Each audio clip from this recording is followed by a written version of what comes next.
Kidonge kimoja, sekunde moja.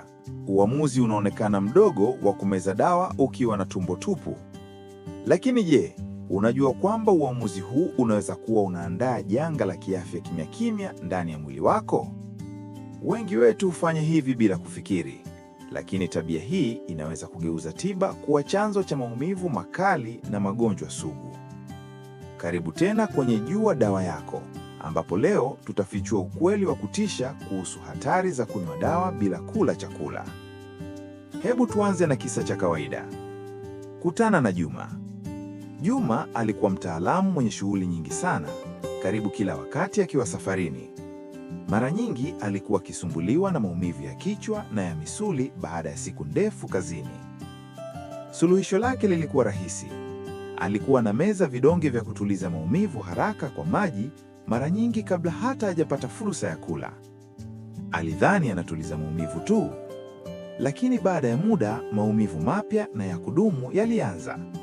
Alianza kuhisi mchomo tumboni, chakula kutomeng'enyeka vizuri na hisia ya tumbo kujaa kila wakati.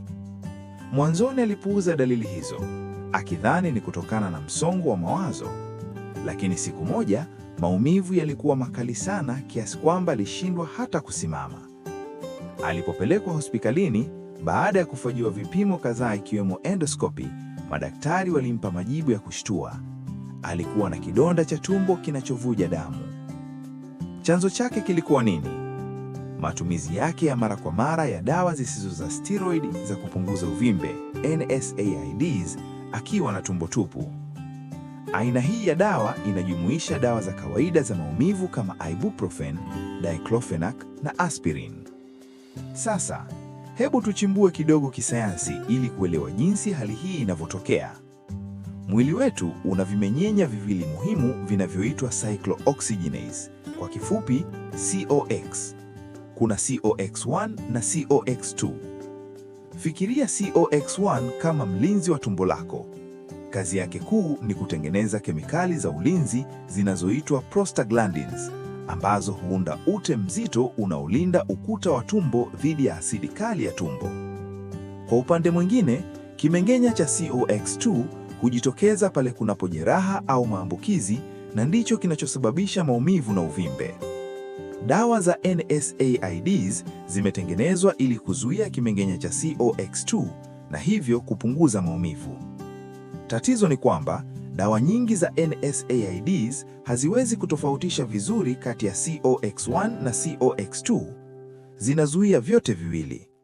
Unapozuia COX1, unazuia pia uzalishaji wa prostaglandins za ulinzi. Hii inapunguza ule ute wa ulinzi unaolinda ukuta wa tumbo. Matokeo yake ni kwamba ukuta wa tumbo unabaki dhaifu na wazi mbele ya asidi kali ya tumbo. Na unapomeza dawa hizi ukiwa na tumbo tupu, kidonge huyeyuka moja kwa moja tumboni na kuukera ukuta wa tumbo. Mchanganyiko huu wa ukuta dhaifu wa tumbo na asidi kali unaweza kusababisha mwashiko wa tumbo au gastritis na hatimaye vidonda vya tumbo. Na si NSAIDs pekee unazopaswa kuwa na makini nazo. Baadhi ya aina nyingine ya dawa zinaweza pia kuwa kali zikitumiwa na tumbo tupu.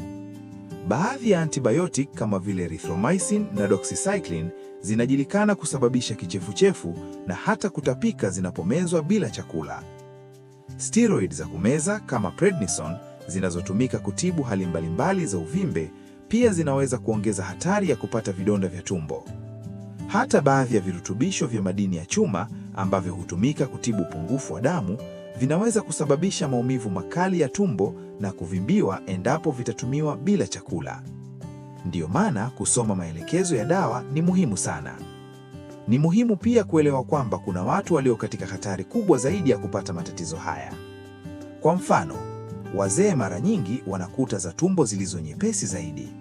Aidha, wengi wao hutumia dawa nyingi kwa wakati mmoja, jambo ambalo linaweza kuongeza hatari ya madhara na miingiliano ya dawa. Watu wenye historia ya matatizo ya tumbo kama gastritis au vidonda vya tumbo pia wako katika hatari zaidi. Vilevile, kama una magonjwa sugu kama ugonjwa wa moyo au matatizo ya kijo na unatumia dawa za muda mrefu, unahitaji kuwa mwangalifu zaidi. Habari njema ni kwamba Juma, baada ya tukio lake la kutisha, aliweza kupona kabisa. Matibabu yake yalijumuisha dawa ya kupona kidonda cha tumbo na muhimu zaidi, mabadiliko makubwa ya tabia yake ya matumizi ya dawa. Alijifunza kudhibiti maumivu yake kwa ushauri wa daktari, kutafuta njia mbadala za kupunguza maumivu na muhimu zaidi, daima kunywa dawa zake baada ya kula. Safari yake ilimfunza somo muhimu sana. Afya yako ni mfumo unaohisiana. Tabia ndogo ambayo inaonekana haina madhara inaweza kuwa na athari kubwa sana kwa afya yako. Kwa hiyo, tunajifunza nini hapa? Ni rahisi lakini linaweza kuokoa afya yako. Kabla ya kunywa dawa yoyote, jiulize, je, dawa hii inapaswa kunywa pamoja na chakula? Soma maelekezo yaliyo kwenye paketi ya dawa kwa makini. Maelekezo hayo yapo kwa sababu muhimu. Kama hauna uhakika, usibashiri. Mfamasia wako ni chanzo kizuri cha taarifa sahihi kuhusu dawa. Muulize. Na muhimu zaidi, daima wasiliana na daktari wako kuhusu njia sahihi ya kutumia dawa ulizoagizwa. Usiruhusu sekunde chache za haraka kupelekea wiki au miezi ya maumivu na matatizo ya afya yako. Linda tumbo lako. Linda afya yako. Asante sana kwa kuwa nasi leo. Kama umepata habari hii kuwa ya msaada, tafadhali penda video hii na ushirikishe mtu unayemkajii. Na kwa vitopo mbalimbali muhimu vya afya vinavyoweza kubadilisha maisha yako, hakikisha una subscribe kwenye chaneli yetu. Kaa salama na tutaonana kwenye video inayofuata.